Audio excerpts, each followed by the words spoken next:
اللہ تعالیٰ کا کچھ خاص کرم ایسا ہوا کہ 9 اور 10 کی رات کو 9 کی رات کو جو جمعے کا دن تھا، میری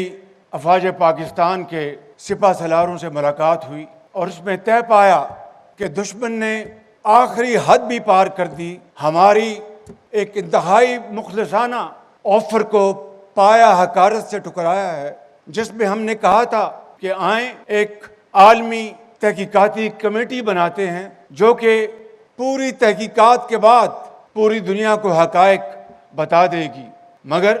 دشمن نے انتہائی تحکمانہ انداز میں غرور کے نشے میں بدمست انہوں نے پاکستان کے اوپر حملہ کر دیا اور بے گناہ پاکستانیوں کو شہید کیا،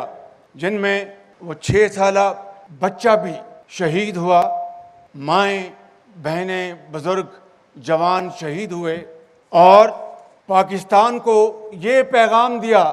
کہ ہم پاکستان کے اندر جا کر حملہ آور ہو سکتے ہیں۔ چنانچہ 9 کی رات کو جو فیصلہ ہوا اس میں یہ طے پایا کہ ہم انشاءاللہ 6 جہاز ہم گرا چکے تھے، یہ 5 جہاز تھے جو کہ کل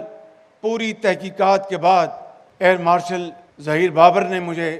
کل بتایا کامرہ میں کہ 6 جہاز گرائے۔ میرے انتہائی قابل احترام بزرگوں، بھائی اور بہنوں، 6 جہاز گرانا اس دشمن کے جو کہ جنوبی ایشیا میں اپنے آپ کو تھانے دار سمجھتا تھا، جو اس زوم میں تھا کہ پاکستان اس کے مقابلے میں کوئی حیثیت نہیں رکھتا،